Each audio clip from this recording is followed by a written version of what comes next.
Shalom, selamat pagi saudara yang dikasihi Tuhan. Kiranya damai sejahtera dan sukacita dari Tuhan Yesus Kristus senantiasa menyertai saudara sekalian. Sebelum kita mendengarkan firman Tuhan dan renungan, marilah kita berdoa. Tuhan Allah Bapa yang baik, kami sungguh bersyukur atas kebaikan dan kemurahan-Mu. Karena Engkau Tuhan yang selalu melindungi kami dalam beristirahat sepanjang malam, sehingga kami dapat bangun dalam kondisi yang baik dan sehat. Jika saat ini kami akan mendengarkan sabda firman-Mu, urapilah kami dengan Roh Kudus-Mu, agar kami dapat mengerti dan memahami apa yang Tuhan sampaikan kepada kami. Terima kasih Tuhan, di dalam nama Tuhan Yesus Kristus kami berdoa. Amin. Saudara yang dikasihi Tuhan, bacaan firman Tuhan saat ini diambil dari kitab Amsal pasal 14 ayat yang ke-30. Demikian sabda Tuhan. Hati yang tenang menyegarkan tubuh, tetapi iri hati membusukkan tulang. Tema renungan saat ini adalah sapu bersih.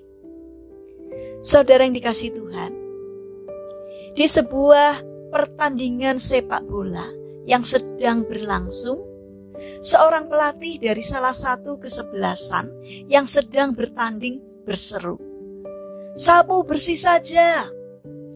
Semua pemain pun, terutama pemain belakang, menjalankan instruksi tersebut. Setiap ada bola datang, langsung ditendang keras-keras supaya menjauhi gawang mereka. Maksudnya sangat jelas, yaitu supaya gawang mereka tidak kebobolan.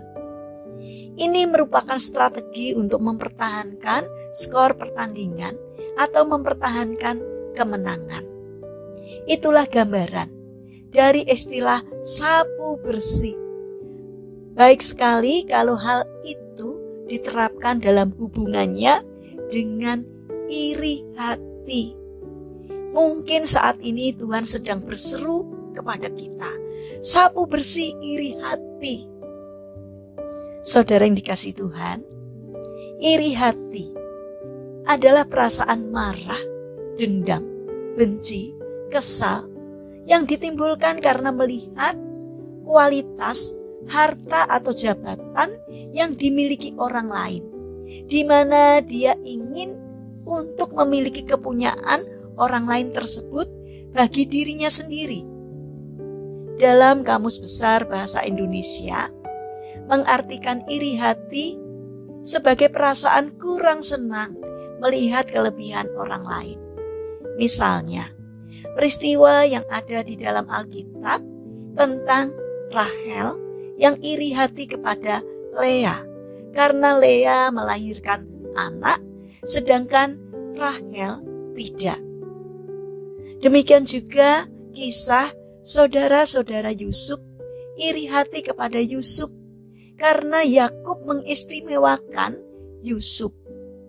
Ditambah lagi dengan cerita Yusuf tentang mimpi yang kurang bisa dipahami dan diterima oleh mereka. Demikian halnya orang-orang Yahudi menentang khotbah Paulus dan mereka iri hati karena banyak orang yang datang kepada Paulus untuk mendengarkan khotbahnya. Saudara yang terkasih, iri hati tidak mengenal waktu. Iri hati tidak mengenal pribadi. Iri hati bukan dominasi cerita Alkitab di masa lalu, tetapi juga terjadi saat ini dan pada diri kita. Iri hati merusak diri sendiri, seperti dikatakan di dalam kitab Amsal pasal 14 ayat yang ke-30.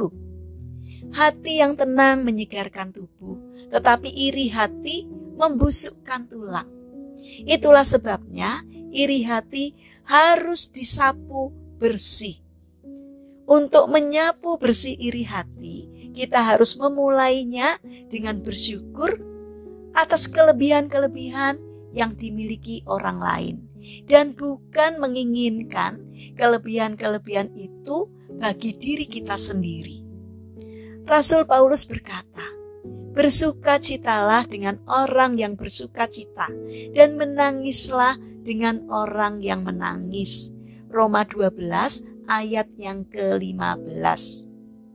Saudara yang terkasih, mari kita bangun karakter untuk bisa menerima kelebihan atau keunggulan orang lain. Bahkan, mari kita turut bersyukur atas keberhasilan orang lain. Karena itulah yang dikehendaki Tuhan dari kita. Mari kita berdoa. Tuhan Yesus yang baik, tolonglah kami supaya kami bisa bersyukur atas kelebihan orang lain, sehingga iri hati tidak sempat membusukkan tulang-tulang kami. Bapa yang penuh kasih, saat ini kami berdoa untuk saudara-saudara kami yang mengalami sakit atau lemah fisik. Kiranya Tuhan berbelas kasih, menolong, menjamah, dan menyembuhkannya. Saat ini kami berdoa bagi mereka yang mengalami kesulitan hidup.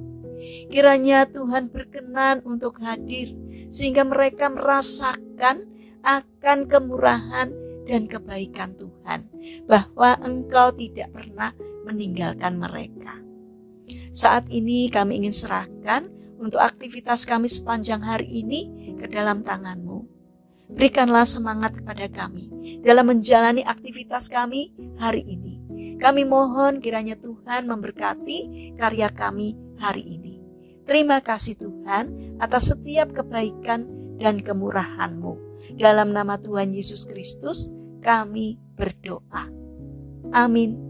Puji Tuhan, saudara yang terkasih, selamat hari Minggu, selamat beribadah.